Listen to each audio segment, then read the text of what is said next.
Peggy Maddox from Kids on the Land, and I brought Mom and Cowboy Joe with me today.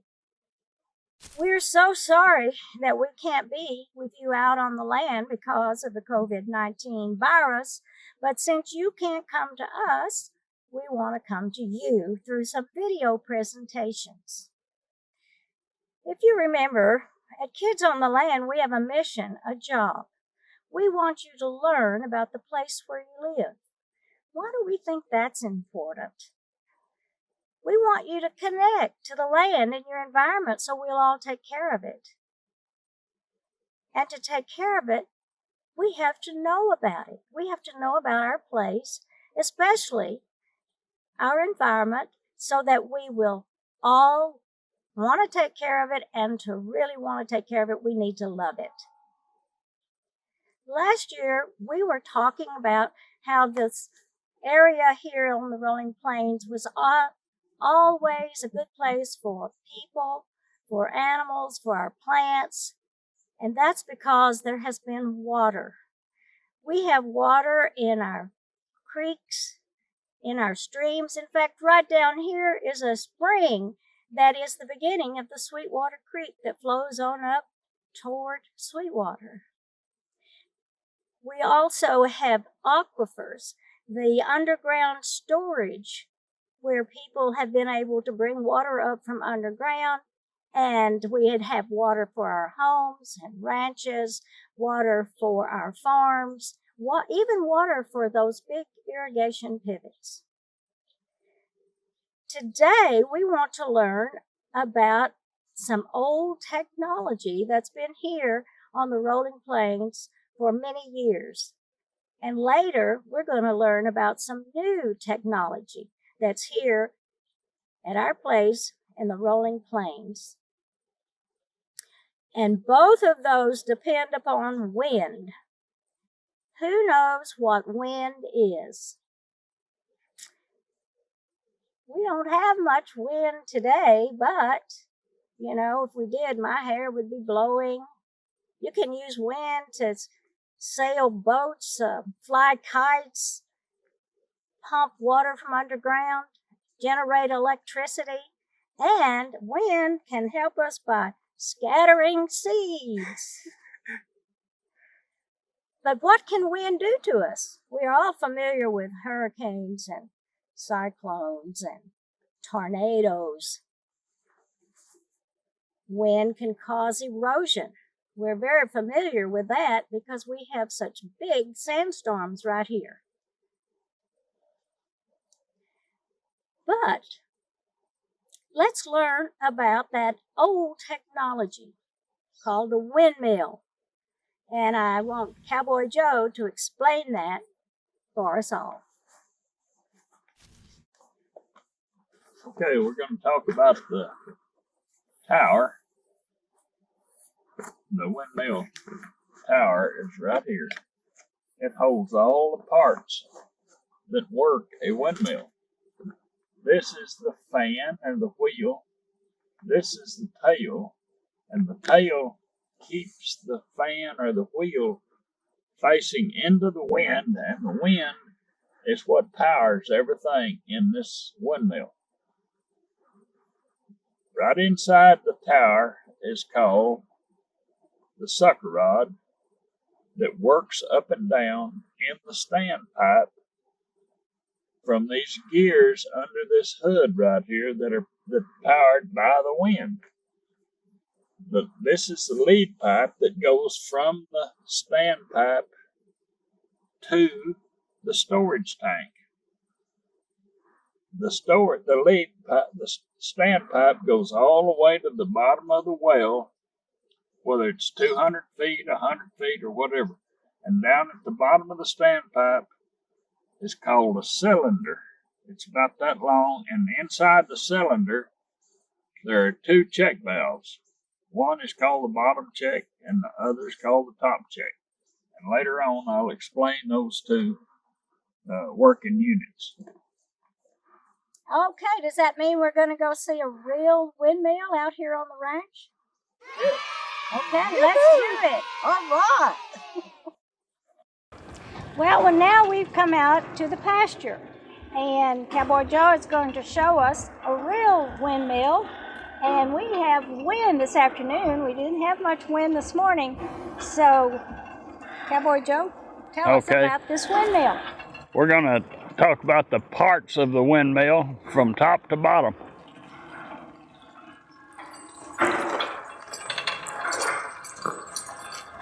Okay, up top, you'll see something turning around. That's the wheel or the fan. And there's a part that sticks out from it. That's called the tail. And the tail gets away from the wind and keeps the fan or the wheel right into the wind, where it'll catch all the air and make the parts of the windmill turn. And right up there, you see a hood. The gears and motor of the windmill are inside that hood, and when the fan turns, it works those gears, and coming down from the gears is called a sucker rod. It holds the parts in the bottom of the bottom of the well, and from there, what holds the sucker rods is called the standpipe. It holds the sucker rods. The standpipe goes all the way to the bottom of the well, and then the bottom of the well is the working parts down there. What if you want to turn your windmill off? What do?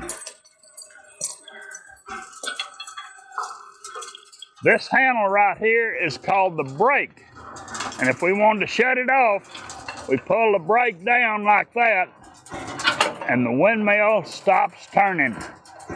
But right now we're going to leave it up. Okay, down at the bottom of the well are two check valves. Here's the bottom check and here's the top check. And we're going to play like this pipe. This plastic pipe is the sucker rod that moves this up and down. This sits in the bottom of the cylinder and doesn't move, except for the little ball inside of it. This one goes up and down like that. In just a moment, I'll show you how these work in the bottom of the well. These are called the leathers that work inside the cylinder that keep the water. If it goes up, it keeps the water up in the pipe. If it goes down, this little check valve right here comes up, and water comes up in the pipe. Okay, here are the two check valves I was talking about. The bottom check is right here. It stays in the bottom of the well, never moves up and down. This is the top check. This is it right here. See the ball in there? That's what we're using right here. This is the ball. Okay, when the well on this, it's on the sucker rod. This is the sucker rod. When we pump the water, it brings water from the well and pushes it up through the standpipe to the lead pipe, what goes into the storage tank with the water.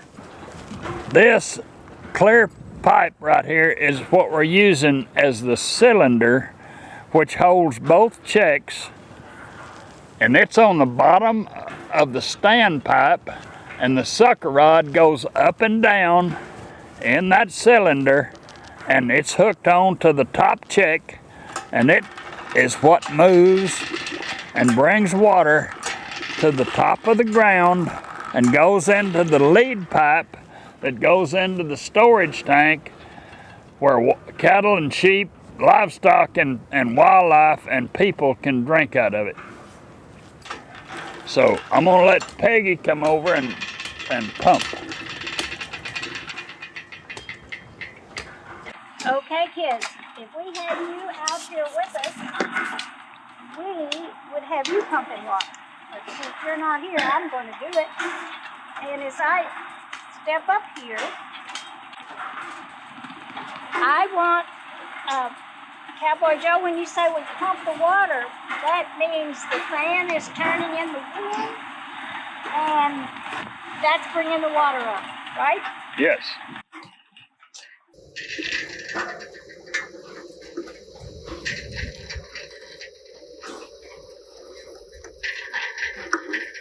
I like to do this all day. So I'm glad the wind got hit far. That renewable energy with all the wind pumps the water underground.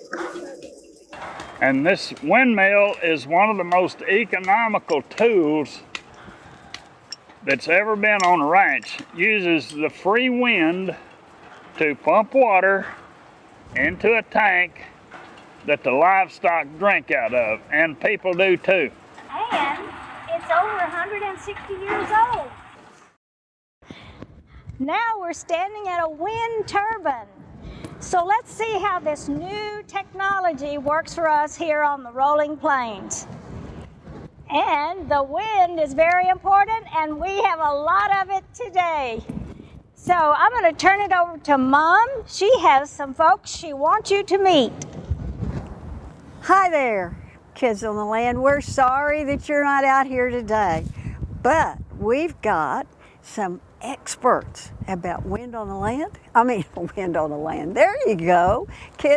For you kids on the land, wind energy. Rod Wetzel is a professor at the University of Texas and at Texas Tech for the law school. He's been into wind energy so long that we almost think he is the premier person people go to find out about wind energy. And we have his assistant, Dana, and Kenny, who's out here making the wind turbines work. Miss you all, but glad you're here. Thanks for coming. Good afternoon, everybody, and welcome to West Texas.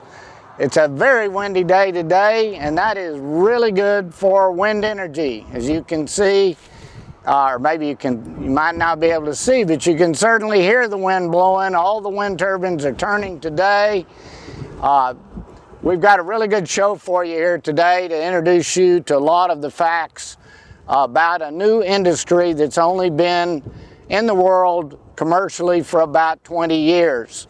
Whereas oil and gas, where the gas that powers a lot of your cars come from, has been around for 120 years. So in that respect, it's a brand new industry which is going to bring a lot of electric power to the world and to a lot of folks who need electricity for their homes, their cars, all the things that they use in life today. And with me, helping me answer questions today, is Kenny, who's here from works here for the wind company that runs this big wind farm here. It's a very large wind farm, one of the largest in the world, here in Sweetwater, Texas, in Nolan County. And Dana Dinkins, a student of mine from Texas Tech University Law School, took my wind class there and knows a lot about wind, and now she's with our law firm in our Lubbock office and does a lot of wind energy. So, without any further ado, we're going to try to answer a lot of practical questions that a lot of you may have about wind energy, so that you'll be the only kid on your block that knows anything about wind energy, and you'll certainly know more than anybody else. So with that, we have a couple of questions, and Dana's going to help us out with a couple of the questions you might have, and then we're going to pose those to either me or to Kenny or to her and answer those for you. So, how big are these things? You see them from the road, but you can't tell. They are 240 feet tall, from the bottom to the top of the nacelle. So 240 feet all the way up to the hub that you see up there. Then the rotors, how large are they? The rotor, these are 87 meters. Total circumference, one blade by itself is 47 meters. So in feet, what would that probably be? Oh, probably about 150 feet, something like that. Wow. So you can see how big those are. What about weight? Yes, how much do they weigh? Because you see that whenever they're driving on the highway to get the blades to the wind farms, that they're only one blade per truck. The blades are 115,000 pounds is what they weigh. Wow. The next big question that I have is, a lot of the time you see that the windmills aren't rotating, and why is that, even if it's a windy day? On a windy day, it could be a number of things. Curtailment, ERCOT, Tenaska could be curtailing the site, so either you're producing enough, but you're not making enough, so the price of the energy is down quite a bit. And I think so you'll know what Kenny's talking about there is that in order for electricity, when it's produced to be used, it has to be used immediately, because there's not really a process yet to store electricity in a big battery or anything like that. So because it can't be stored unless you have demand, in other words, people are using their appliances, turning on the lights, using their computers and so forth. If it's at night, you might have some of the turbines turned off because of demand, right, Kenny? Demand's low, yes, sir. Okay. So where there's a wind farm out in the middle of the country, where is the electricity going? It can go. Ours goes to Austin. It goes to numerous places. It either goes to Dallas or San Antonio. They go on the transmission line, so they go from here to the substation, and from the substation to the transmission line. So this power goes a long way when you figure that Dallas is 220 miles from here. Austin is 250 miles. So that electricity, those electrons that are produced right here from these turbines, goes underground to lines, right? Yes, sir. And then goes off to a substation and then onto the big grid? Yes, sir. Yeah, And goes all the way down. And so when you're in Austin and you turn on your light switch, you may be using electricity from Sweetwater, which is 250 miles away. Now, we saw some cows when we came in. What happens with them with these? Do they like it? Yeah, they do, especially in the summer. They follow the shade. It's kind of like a sundial. In the summer, they follow the turbine, the shade of the turbine, so it's good for the cows. They like it for sure. One thing we've noticed over the years is that wind turbines are very environmentally friendly. Both the ranchers, farmers, these turbines that you see out here, they're spaced out. Probably, what do you think, 1,000 feet apart or so? Yes, sir. So there's plenty of room for animals to move in between. And as Kenny mentioned, in the hot summertime of West Texas, makes a nice shade for the cattle. And you can actually see the cattle follow the shade around as the sun goes across the sky. And I know that we're worried about birds hitting them. Do you guys get a lot of bird fatalities? Not in this area, but they do. Up north, where they do migrate a lot, they'll shut a site down for migration. But yeah, here we don't see it as much. You do see sometimes a buzzard or a bat, but not very often. One thing you may see on TV or have read about is the fact that wind turbines are dangerous to wildlife, particularly birds. And you heard the answer there. Out in West Texas, most of the birds are flying higher than these or lower. And we don't have many bats. There are some parts of the country where they have to be more careful. And the way to do that is to have mitigation procedures. They turn off the turbines at certain times of the year for migration and so forth. So generally, I think we would all say, having studied this, is that, and in the practicality of Kenny having been in an operation out here, there are not nearly as many bird fatalities as one might lead you to believe. Okay, as much as I love these pretty blue hats and these cute little glasses, why are we wearing them? We're wearing them for safety. Always want to take safety precautions. You never know when something could fall and hit you in the head. The glasses are for debris flying, dust, whatnot in the turbine. One of the other concerns that people have, not so much in West Texas, but in other parts of the country where it's a lot colder than it is here in the winter, they have a lot more ice, is ice throw. Have you ever had any experience with ice throw? Yes, sir, I have. It's dangerous. I've had it dent the hood of a pickup before. So we stay out away from the towers during the ice storms, during the icy season. And what exactly is ice throw? Ice throw is when the turbine's spinning and it'll sling off the blade and it'll land on the ground. And if it's a good sheet of ice, it could hurt you. It could hurt pickup and something like that. So the moral of the story, if you're in near, you don't want to get too close to a turbine during an ice storm when ice forms on the blades, because when the weather warms up a little bit, it throws the ice off as the blades spin, right, Kenny? Yes, sir. And so that can be very dangerous. So that is one concern. Again, not so much West Texas as it is maybe other areas of the country where it's a lot wetter and a lot colder. My last question is, what kind of jobs are created with creating these huge, wonderful fixtures? You've got construction jobs that are created, for a short period of time, but it does give you work. And then, of course, on the O&M side, troubleshooting and maintenance is created. They have to be maintained just like your car does. So it creates, depending on the size of the site, depending on how many technicians are hired. Well, one thing that I might point out there, when these wind farms are constructed, they require a large number of people to build foundations, build roads, erect the turbines. They bring in a big crane, right, Kenny? Yes, sir. They bring in a huge crane that lifts up these turbines in segments and puts them up, and then they lift the nacelle and the blades up on the turbine, right? Yes, sir. By crane, which is a very careful process.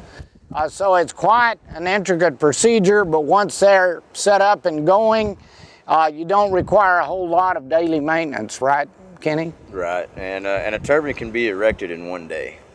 It can be put together in one day. So believe it or not, these can be put together, the turbine right behind us, one day during construction. So you can imagine how many turbines you can put up in a month. Quite a few. It doesn't take a long time to build a big wind farm. And so one of these turbines, do you have any idea how much electricity, how many homes could be serviced perhaps by one of these? By one, you could probably service a town like Roscoe. About 1,300 live in that town.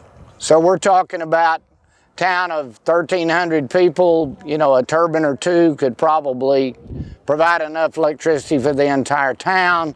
So you can imagine that's probably the equivalent of several large Walmarts, A couple of other matters that we might talk about as well. As Dana mentioned, some of the really good things that come from wind energy. It creates jobs, not only for people that work at the wind farms, it also creates new industries, new education, people that go to school to learn how to be wind technicians. Texas Tech University now has a wind energy degree. You actually can go there and get you can get up to a PhD. You can get a master's degree or an undergraduate degree in wind energy. You can go to law school and you can take my wind law course and you can learn how to be a wind lawyer. So that's exactly what Dana did. So there's all kinds of opportunities. Not only that, it increases the good living that people have in these areas because it increases the tax base. One thing you need to be aware of, these are very expensive machines. One of these machines here, like the one behind us, even though it's an older one, probably originally cost, what, $1.5 million, you think? Yeah, 1.5. So about $1.5 million. So these are not like windmills you see that produce water. These are very sophisticated machines run by computers, both here at the site and off-site, and can be run here at the project or even from a far distance, right? Yes, sir. Yep. And y'all, some of your, is it run from what other state? They're run from? We have a control center for Leeward in Dallas that controls the towers, and then the Rock, GE has one called the Rock, and it's in Schenectady, New York. Wow, so you could be as far away as New York and operate or see the productivity of the turbines that we're looking at here today. So many good benefits for West Texas areas where for years we've had to rely solely on oil production or cattle ranching or farming. Now we have a new industry that has brought a lot of prosperity to the citizens that live out here in the rural countryside. I have one last question, and that is, how fast are these blades going? These blades are spinning. They're spinning right now to roughly 19 RPMs on the low side. On the high side of the generator, 1200 RPMs. Well, if you think about driving in a car, I've been told they look like the blades, they look like they're going really slow, but out at the tip, they're actually going about 200 miles an hour. Yes, sir. So they're really going fast, and I can't do the math on that, so that's why you need to take math and you need to take science, okay? If you want to get into this business, you need to know how to do those algebra problems, okay? Geometry and all that kind of good stuff. Now we could take you, if we can take you and show you the inside of a turbine. Again, these are very complex, sophisticated machines that are dangerous at times. You have to be very careful because it involves a lot of electricity, and of course electricity at a high voltage can be very dangerous. So have to be careful. We're going to take a look, and there's a ladder inside. We'll show you how these people out here are able to maintain these turbines by climbing all the way to the top. Can you imagine that? That's a fun climb. I've done it. You don't need to work out after you've climbed to the top of one of these turbines, I can promise you. So we may take a break here for a minute, and then we'll go show you the inside.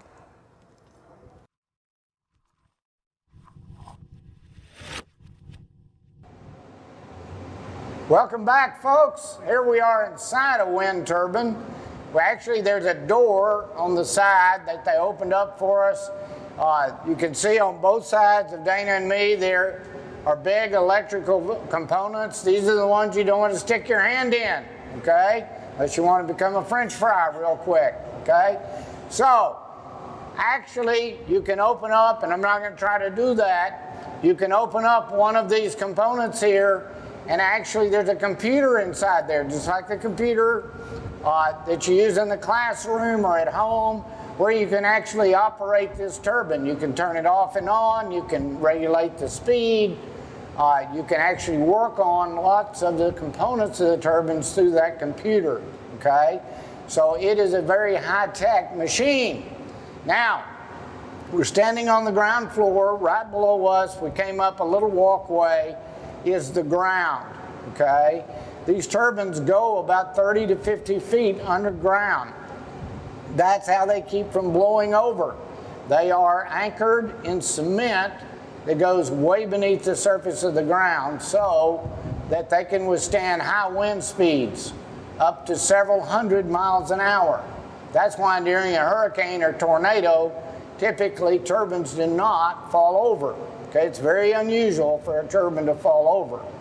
You do have some movement if you go up there, just like you would going up in a big building, okay? Now, above our heads right here, there is a ladder which the employees use to access the top of the turbine. And you can actually climb all the way to the top. It's 264 steps to go all the way to the top. And then you actually come out inside the nacelle, which is about, the nacelle is the hub of the turbine, and it is about the size of a school bus, okay? And that is where the rotors are connected.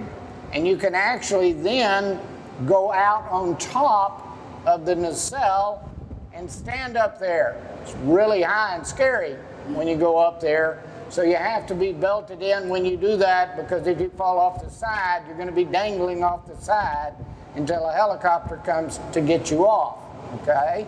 So you want to be really careful, safety all the time.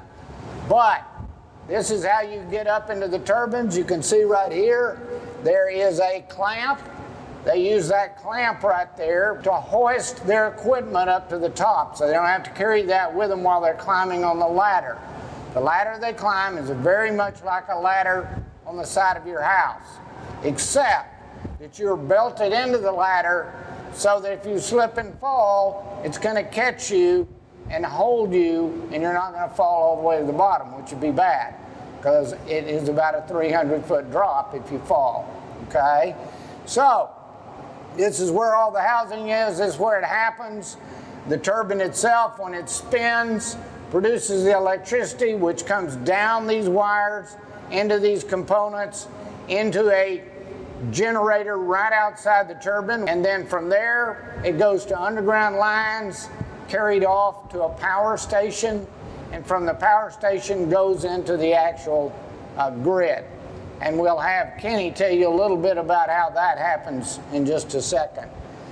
Any questions, Dana, about the inside here? Can you tell me about the anemometer?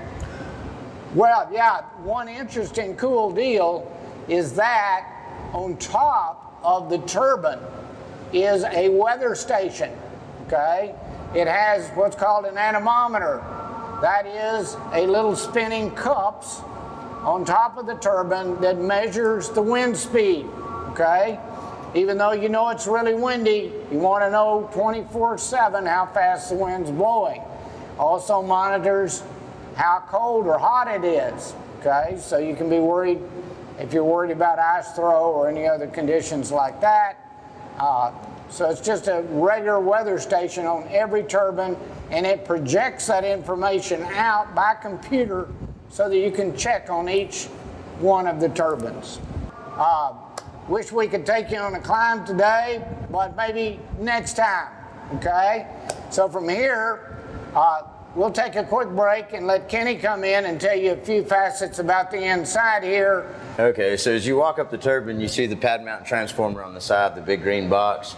On the high side, you got 34.5 kV, which is 34,500 volts. On the low side, it steps down to 575 volts. When the 575 comes in the bottom of this cabinet of our low voltage distribution panel, and then there's our CB1, and it goes on over to this panel, and then your 575 breaks up into your 120, your 24 volts. It goes to all kinds of little transformers, and also your motors up tower. And in this cabinet here, you got your controls. You got all your stop reset, your stop, your starts, yaw right, yaw left. You can move the nose of the turbine right or left, whichever you need it to move. Inside this cabinet right here, and I'll open it up, you can see inside it, we have all our Bachmans, our communications that goes back to SCADA, back to the office. It has software in there just like your computers, like the cars and all that. So you can control everything from down here. On this side is our converter, our GE converter. So whenever you start producing power and it goes through that gearbox and it starts winding up the generator and it sends the power down, the power comes through this converter and it cleans it up. It makes nice little waves instead of it being like a bunch of squiggly lines. It cleans the power up, then it goes back out into that pad mount transformer and back out to the substations, then of course on the grid. So, and that's basically the main of this turbine. It's a little bit bigger, it's a little bit taller than the others. The base deck's a little bit deeper, more room to move around in with your cables at the bottom. And that's basically about it. So we really enjoyed being with you today, learning about wind energy. It's going to be big in the future. You can look forward to wind and solar energy being very important in the world we're going to live in the future.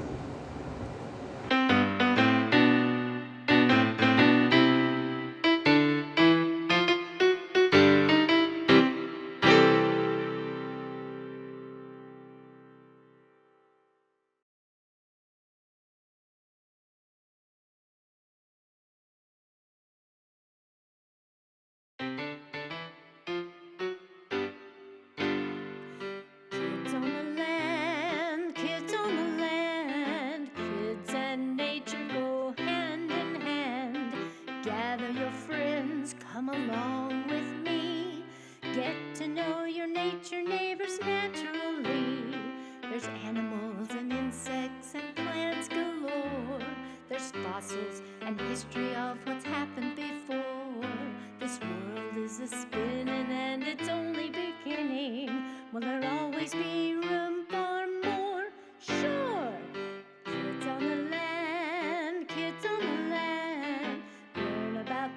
world starting right where you stand.